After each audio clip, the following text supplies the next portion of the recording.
Warsaw, August 1944. Morning. The dust never fully settles here. It rises with every footstep, with every distant impact, with every shift of wind moving through streets that are no longer streets, but corridors between collapsed walls. The smell is ash and wet stone and something older underneath, the smell of a city being unmade. No schools remain open. Only the ruins teach now. A boy moves through a gap in a broken wall, ducking without thinking, his body already trained to the geometry of destruction. He is perhaps 9 years old, perhaps 11. It is difficult to judge age in Warsaw in 1944. The children here carry themselves differently, not with the looseness of childhood, but with a watchful economy of movement that belongs to much older bodies. He carries a canvas bag over one shoulder. Inside, 2 empty glass jars, a length of wire, a piece of cloth folded into a tight square. These are not toys. They are tools, each one collected over days, each one with a specific intended use that he has already planned. His shoes are too large. They belong to someone else before they belong to him. He has stuffed the toes with newspaper to make them fit. The newspaper is dated March 1944. He cannot remember where he found it. He moves east along what was once Zlota Street, keeping close to the remaining walls. Not from fear, or not only from fear, but from habit. Open spaces cost something. Walls offer the illusion of cover, and in Warsaw in the summer of 1944, illusions have practical value. The Warsaw Uprising began on August 1, 1944. For 63 days, the Polish resistance fought inside the city, while the city was systematically destroyed around them. By the time it ended, 85% of Warsaw had been reduced to rubble. Of the nearly 1 million people who had lived there, hundreds of thousands were dead, deported, or displaced. The boy knows none of these numbers. He knows the building on the corner of his street no longer has a corner. He knows the baker who gave him bread in exchange for carrying water is gone. He knows which cellars are safe and which ones flood when it rains. This is the knowledge that Warsaw in 1944 asks of its children. He finds water at a pump near Marszałkowska, one of the few still functioning. A woman works the handle with both arms, while a girl holds a bucket beneath the spout. He waits. The girl looks at him. He looks at the bucket. Neither speaks. When his turn comes, he fills both jars carefully, caps them with the folded cloth, and places them back in the bag with the deliberate attention of someone who has spilled water before and learned from it. The walk back is slower with the weight. He adjusts the bag strap across his shoulder and chooses a different route, not shorter but more sheltered.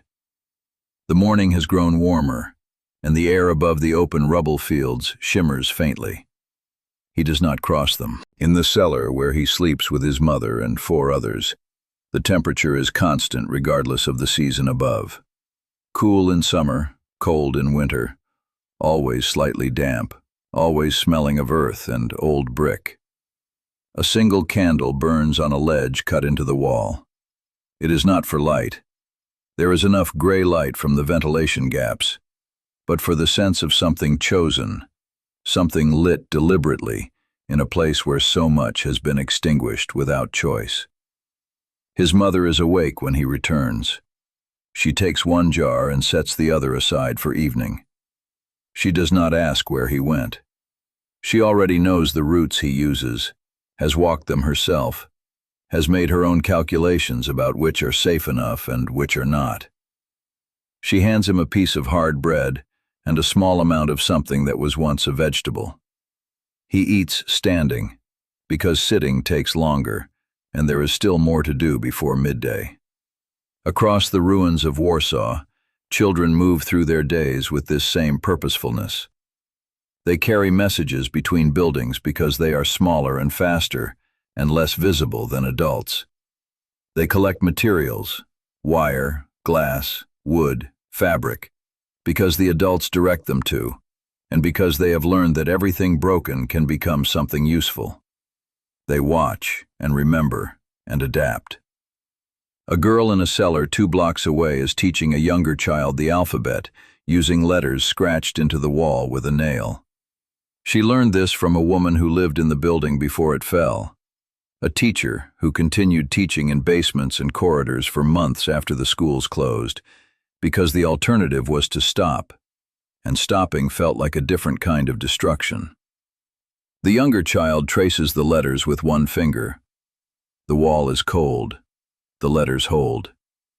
By afternoon, the boy has completed 3 more tasks, delivered a message folded inside his shoe to a man on Siena Street, collected a length of copper pipe from a partially cleared building site, and helped an elderly woman move a wooden beam that had fallen across a cellar entrance.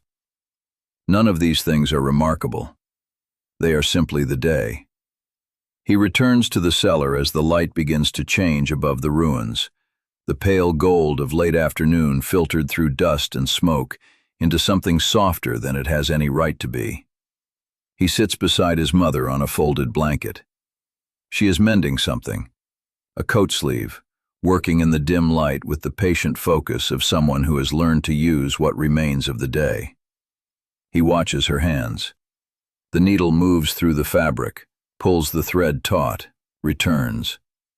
The sound is almost nothing, a small, repeated sound in a city of large silences. In 1944 Warsaw, childhood did not disappear. It compressed. It adapted its shape to the available space, the way water finds its level, the way roots find soil in the cracks of stone. The children of Warsaw did not stop being children. They became a different kind, one that carried its future carefully, in small jars, in folded messages, in letters scratched on cellar walls. Evening comes without announcement. The candle on the ledge is still burning. The boy closes his eyes with the canvas bag still over his shoulder, already planning tomorrow's route.